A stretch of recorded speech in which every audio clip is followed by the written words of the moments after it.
Okay, welcome to the August 24th People's Forum. The People's Forum is a substitute for the public comments period in City Council meetings while the City Council is on break for 6 weeks. So everyone who has the issues that they would like to present to the City Council or to the general public is welcome to speak for 2 or 3 minutes, and I hope that we have a good one tonight. Thank you.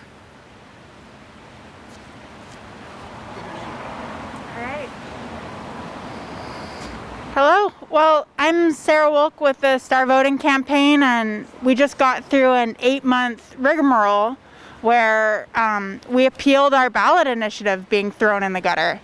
So for Star Voting for Eugene, we had 100 days to collect the signatures. We got them, we turned them in. We waited to hear, we waited, and they were like, sorry, your petition has been rejected. So we did an internal count. The signatures, after all, were valid. We were able to prove it definitively. But the Lane County elections told us there was no process for appeal. It was just going to be thrown out. So we brought it to City Council. They looked at our evidence. The mayor said, wow, you have a really strong case here. This looks amazing. What we should do is we should bring it to City Council. They can just refer it to the ballot themselves. So we got a councilor, Greg Evans, to sponsor it. And he raised the issue. We got a bunch of councilors to sign on. Things looked really good. And then delay after delay hit, COVID hit, protests in the street hit. And we were like, this is even more important right now for us to have a voice, to have accountable government, to have representation, to have Star Voting, which allows you to score your candidates up to 5 stars, show your preference order, not vote lesser evil, and actually get fair representative democracy. But after 8 months of stalling, City Council voted 4 hours into a meeting at 11 p.m.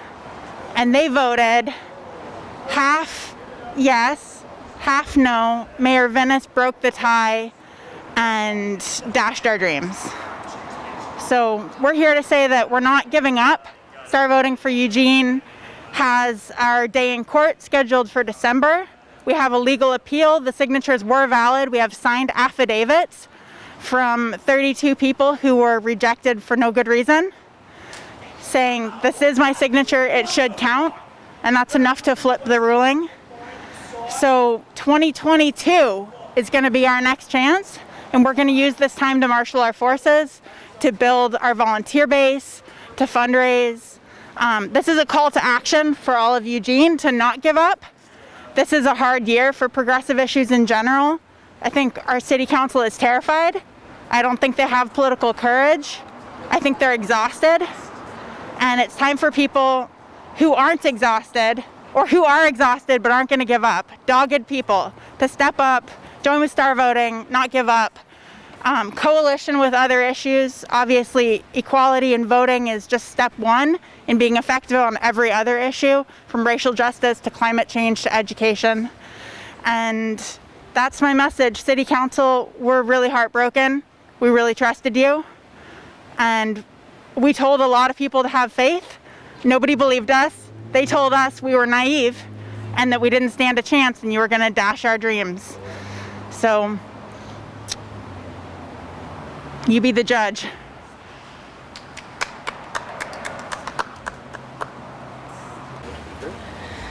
My name's Susan Makinson, and I live in Eugene, and I've been out on the streets a lot, and I have yet to see anybody from the City Council out on the streets. I see the police policing the homeless. I see them shooting and beating black people and brown people. What I see is police working for white elites in this town, in this state, and in this country. And it's appalling.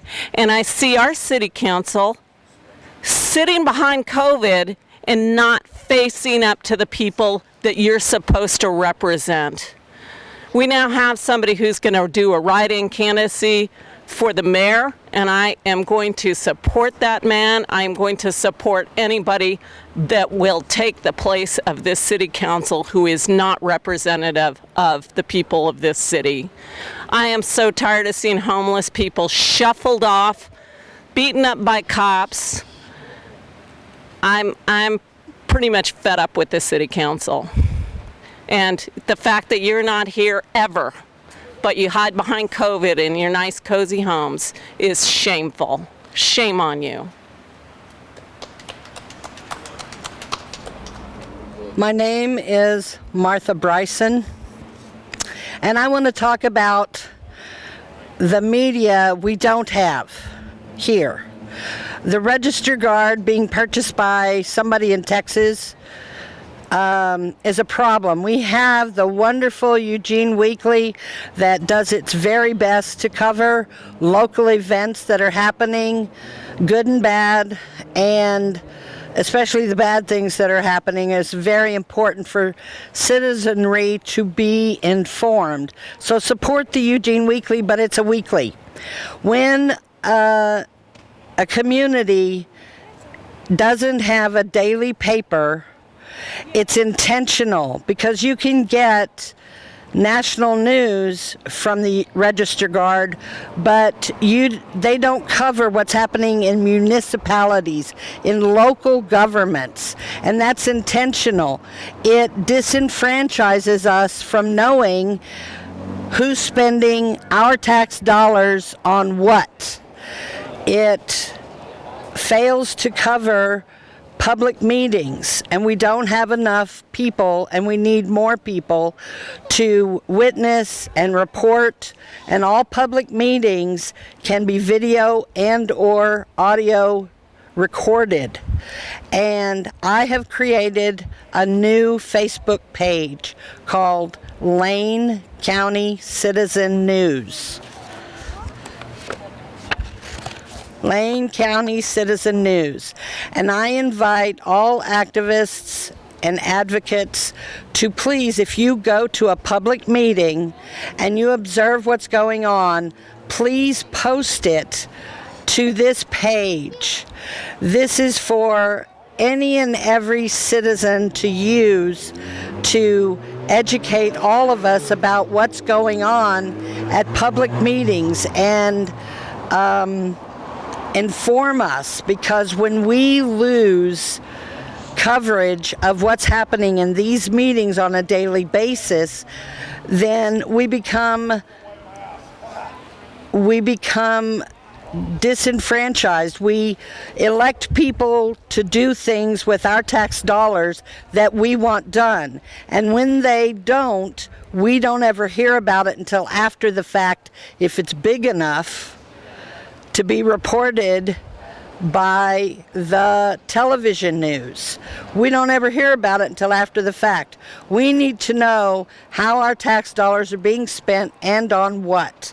So I invite anybody who goes to these meetings, and if you don't feel like writing it, you can use it as a vlog.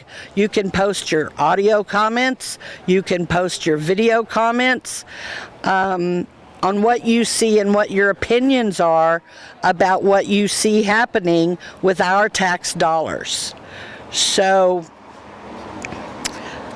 I hope that everyone understands this is a page that will help us keep informed and inform other people, so that we can really vote for people who are going to spend our money on the things we want it spent on.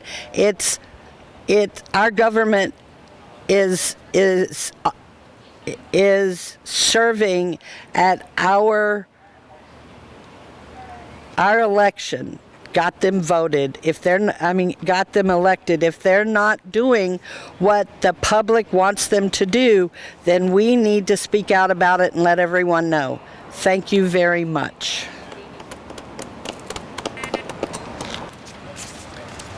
So I'm Todd Boyle, and I came to talk about our we are living in a post-colonial aftermath of a colonial system that was started hundreds of years ago, and we are still the victim of, and that is mainly around the excessive control of private property by whoever can get a hold of it and exclude other people. So I have 50 ideas for cheaper housing here, and let's start with some basic principles, which apparently aren't accepted in this country. We need to recognize the human right of every human being to have some space somewhere. This is inherent in having a physical body. And so everyone has a right to space, and that means land. Space means land. Okay, second basic principle. You have to recognize the right of lower income people who don't have housing. Once they have land, they need to be allowed to build the appropriate housing that's cheap enough for them that they want to build. There's no business of telling people you can have land but you can't build on it. You have to have, it costs $250,000. We need to also, a third principle, we have to abolish the idea that governments have any duty to incumbent homeowners to protect their sales value of their property. This is nonsense.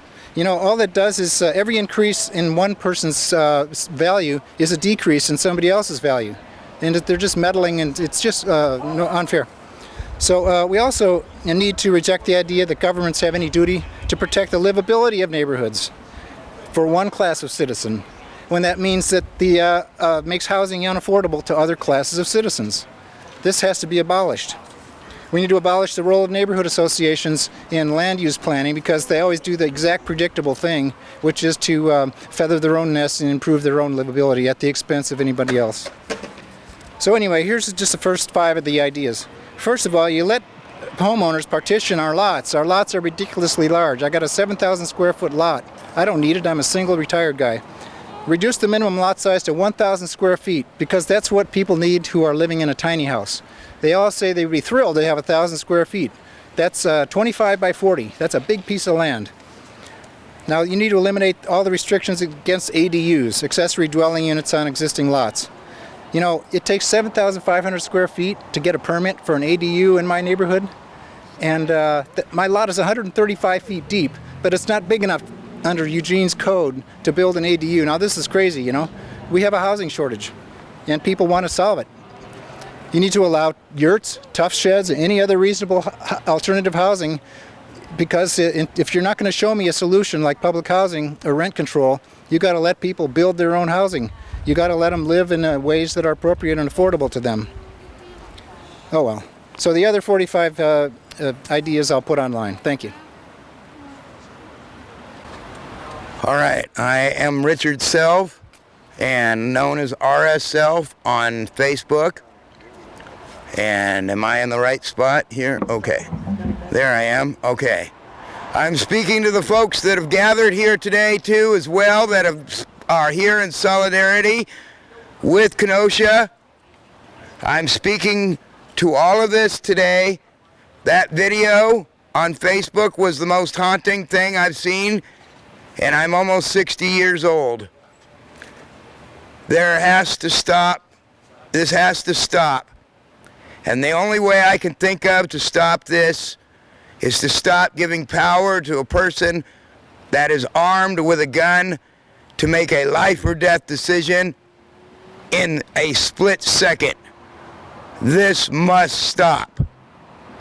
However it must take place, whether somebody needs to go, both parties need to go to the police station and sort it out, or however it needs to take place. People need to stop being killed, especially people of color. This has got to be done and over with.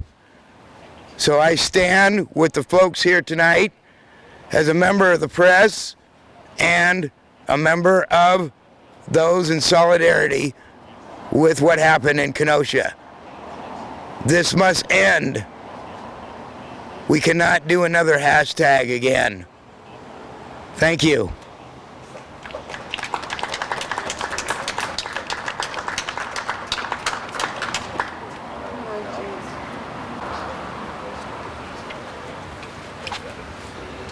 Let me know when I can go.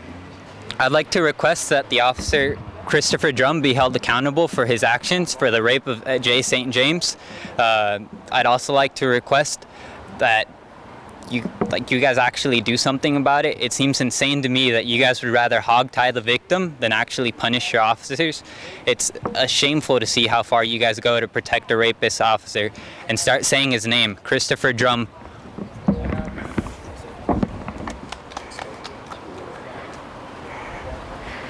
Hi, my name is Julie Lambert, and the news that we heard recently is especially poignant for me because I was born in Kenosha, and I would not ever imagine in my wildest dreams that things like this would happen in the city where I was born and where I was raised, and until first grade.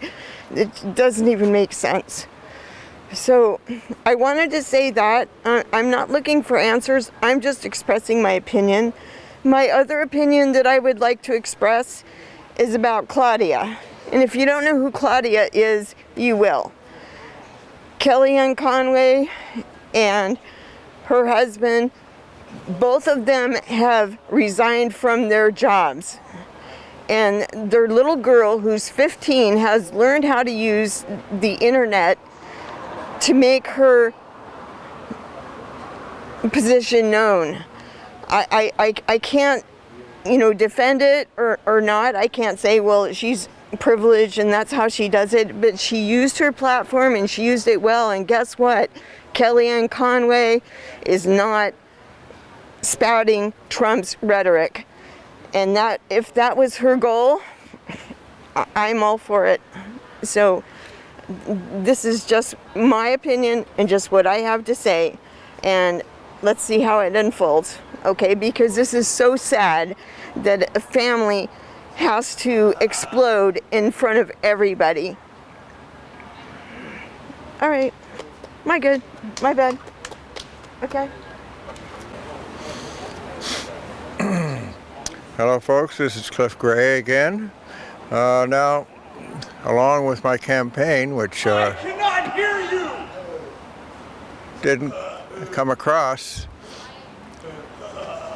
too hot, but the thing is, see, we have all of this business properties available for conversion to homes because we have an eviction crisis coming up really very soon, and it could affect as many as 30% of Eugene renters to be out on the street. They're going to need housing. We can take and retrofit these properties, the business properties, very easily.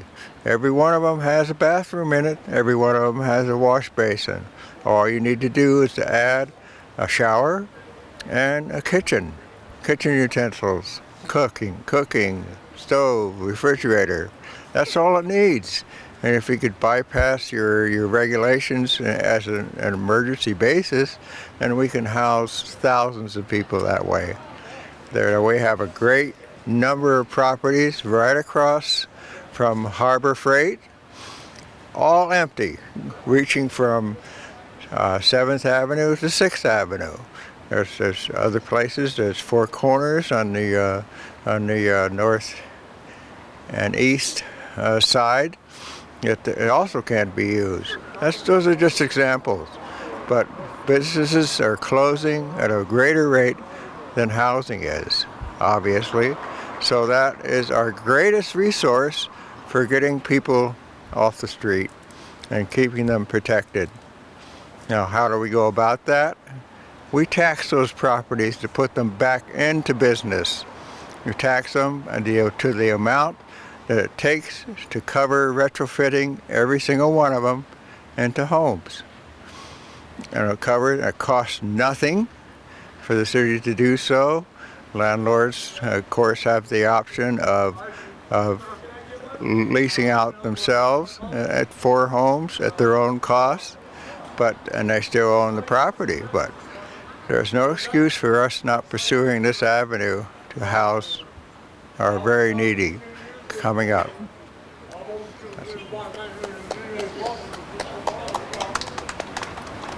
Thank you. Last call for public comments, to just put it up on YouTube. Last call. the police are being used to enforce property rights, and the police are being used to enforce political policies that are really the rightful domain of the people. The police are being used for political oppression. This has to stop, right? Okay. Hi, my name's Stacy Westover, and well, honestly, going around downtown has been a little bit worrisome. Everywhere I look, things are closed, people are angry. School should be starting and it's not, leaving a lot of people without adequate childcare, their kids without adequate education, and they are unable to go back to work if they're even lucky enough to have a job. The government has been a complete and total failure at every level. Locally, I know there's not too much they can do, but protecting the housing market seems to be the one thing they plan to protect nationally, and it's the one thing that's hurting people the most.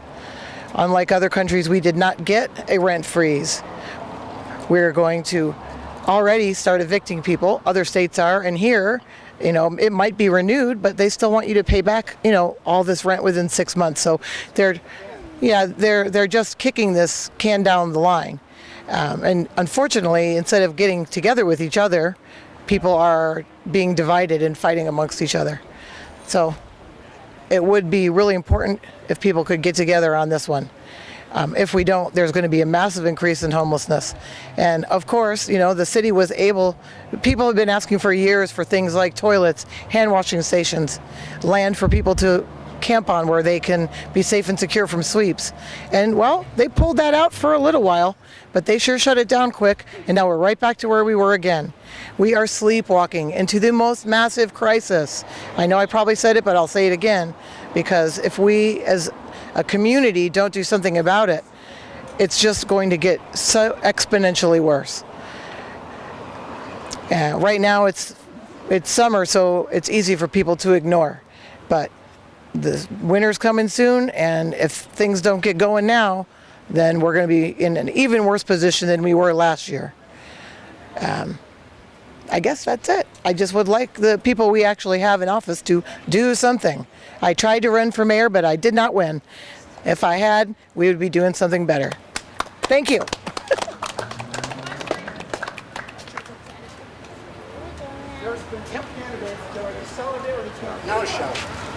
Okay. I don't have a prepared speech. You gotta take off your mask if you want to be heard. Nobody's gonna get coronavirus. Hey, dude! I'm sorry. He's speaking. Okay, I'm sorry. I can't breathe sometimes. It doesn't matter. He's speaking, and he just took off his mask. Carry on. That's a distraction. Okay? Carry So on. speak up and let's hear what you have to say. We're getting rattled up. Okay, I don't have a prepared speech.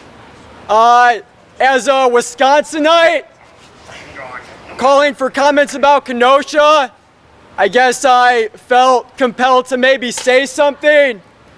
And I don't have anything really new to say other than I was sickened and disgusted by seeing that fucking cop shoot that man 8 times in the fucking back. It's disgusting, and that shit needs to stop.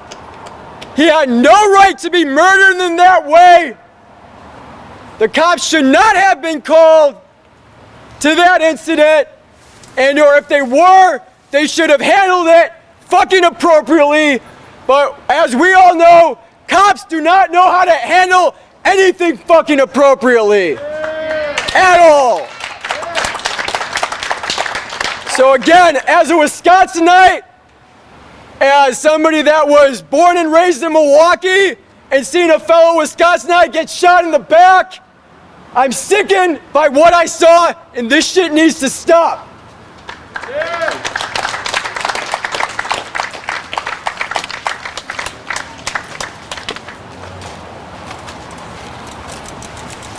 This is what happens when you call the cops.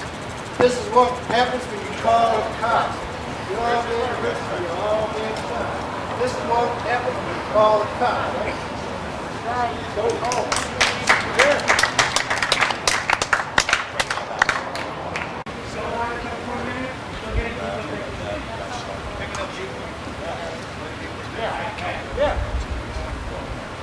Make some noise. I got plenty of that motherfucker. Fuck 12! No justice. Fuck 12! Prosecute the police. No justice, no peace. No justice, no peace. No justice. Prosecute the police. No justice, no peace. Prosecute the police. No justice, no peace. Prosecute the police. No justice, no peace. Prosecute the police.